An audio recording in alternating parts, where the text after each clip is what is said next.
Three, two, one. Hi, I'm John Miglosh for the Wisconsin DMA and the International Society for Strategic Marketing. Welcome, welcome. Off we go. Too much to cover today. First off, Google, gotta move this window over here. Google removed 2.3 billion bad ads, which is actually twice as many as it axed in 2000. Which is 1 billion fewer bad ads than it removed in 2017. But it removed 1 million bad advertisers, which is about twice as many as it axed last year. So I think it's going upstream in the problem, trying to find the bad advertisers. I wish I believed that they were getting the right people, but I did think it was interesting that it seems like one of the number one categories that they banned was for-profit bail bond providers. That tells you something about the Google viewership. I have never seen a for-profit bail bond provider ad on Google, as far as I know. Now, I don't pay a whole lot of attention, and I try not to go to Google any more than I have to. I use DuckDuckGo. Anyway, but I just thought I'd let you know that they are watching, and they introduced 330 detection classifiers.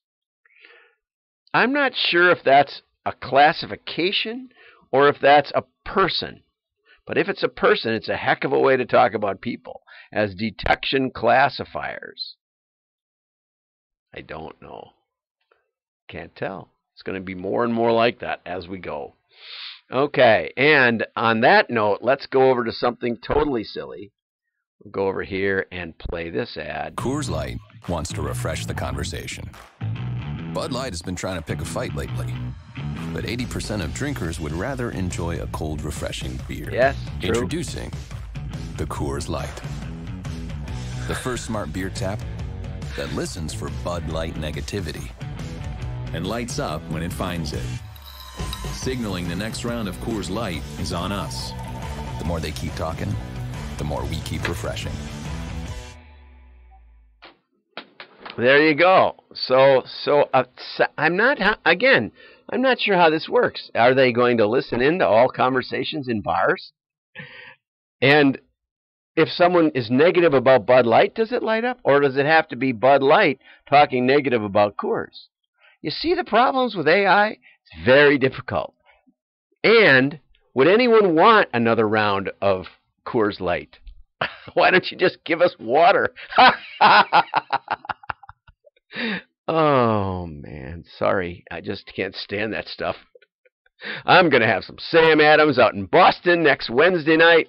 Come on out there for a meetup. We're going to have a good time talking direct marketing, AI, and anything else we want to talk about. Okay, so next up, Elizabeth Warren. What do they call her? Pocahontas or something? Anyway, she got into Harvard as a Native American. And now she's attacking the tech giants, Amazon, Facebook, and Alphabet, the parent company of Google. She's saying any company that has more than $25 billion in global revenue has to be broken up. They're a public utility, platform utility. I kind of go with that. I don't understand how AT&T can buy Time Warner. It doesn't sound right to me, but I know that the real monopoly is at the street level with who owns the telephone poles, and why can't Google put up fiber optics in my neighborhood? Anyway, Google, and what she would say is that Google could run its search engine but would be required to spin off its ad exchange. Facebook could no longer sell Facebook ads. Okay, now, Elizabeth, I don't mean to second guess your proposal, which I kind of thought was, I'm mentioning it. But if a Facebook platform is free, right? So the way they pay for all that storage of our photos and mishmash is they pay for it by selling ads on that platform. If Facebook couldn't sell ads, then there couldn't be Facebook for the rest of us. You want the ice cream, but you don't want dinner. Anyway, and on that note, let's move on to I wanted to feature this article. Why marketers struggle in a rational world. Have you struggled? I have. I certainly have. I struggle every day trying to get content for this. No, that's not what he means. Okay. He says, have you ever, as a marketer, thought, I'm different from other people in my firm? Oh, I should mention his book in case I don't get to it. The Powers of a Marketing Leader, How to Succeed by Building Customer and Company Value.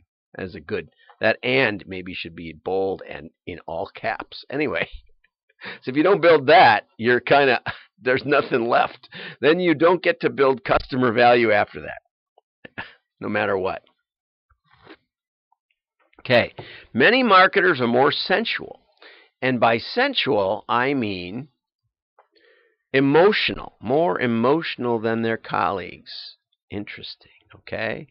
And if you are, life can be rather tricky. You might know the story of Eros. He was the youngest god on the ancient Greece's Mount Olympus. Eros had one irresistible skill. He could make someone love anyone he wished by wounding them with one of his arrows. I think we've co-opted Eros for Cupid in the Roman pantheon, which was borrowed, of course, from the Greeks. So it's nice to know that Eros, which is the word for love in one of the words, erotic love, in Greek is that. Okay, so the other gods considered Eros sufficiently irresponsible to play or insufficiently responsible to play a full-time part in the Olympian family. Now, so I've been in marketing a long time, and what I've noticed is that most of the time I don't report to the CEO. I report to, sometimes I get started with the CMO, sometimes the VP of marketing, sometimes the director of marketing, and sometimes the circulation manager. And sometimes they just say, make our mailings better and you will pay your bill. I've noticed that marketing is looked at by the rest of management as a commodity, and that rarely are marketing people on the board of directors, and this has been borne out by quantitative research, that only 2% of boards of directors are marketing people. And when I've been on the boards of directors, it's been for nonprofits because I was willing to do it and they needed help with their marketing. What's interesting is Tom got 1,000 CMOs from 80 countries to participate in this study. And he asked a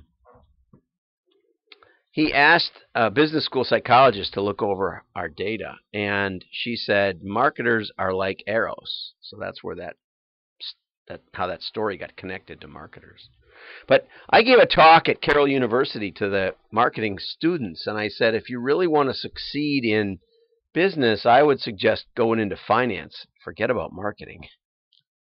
Because I said the finance guys end up getting to be the CEO and getting to be on the chairman of the board, etc. They understand the money side, and that's probably way more important. And marketers are generally treated as commodities in a business.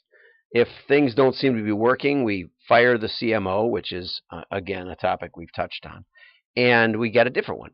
And or we fire the agency and we get a different one. It's marketing people are considered interchangeable parts. I really believe that. And I also believe that it's mostly our own fault. We'll get down here. Marketers enjoy the emotional side of life, love the future, new ideas, the future. See, that's one of those interesting things. Which is kind of follows on from yesterday where we were talking about marketing buzzwords. As marketers, we're always latching on to the next buzzword, and we're like shooting fish in a barrel. We're the fish. When companies like IBM and Oracle, I asked Oracle if they want to sponsor the show. If you don't sponsor it, I might not talk nice about you. But big data companies, big cloud companies, they keep promising us that if you get this computer or if you get this new marketing technology, you will know the future. It ain't true.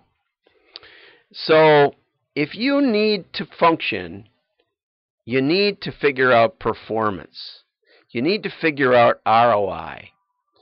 When it comes to numbers and proof, team up with logos. And I would say, more precisely, investigate direct marketing. As I mention often, scientificadvertising.com. Start there. It's only an 80-page book or something. It's a classic. Get the numbers that back up your baloney, because everyone thinks you're talking baloney. I really appreciate Tom putting this together. I think that we need to think harder on this. I have an article from long ago about why junk mailers aren't taken seriously. I'll see if I can dig that up. Have a great day. Like and share. I'm John Miglosh. I'll see you in Boston next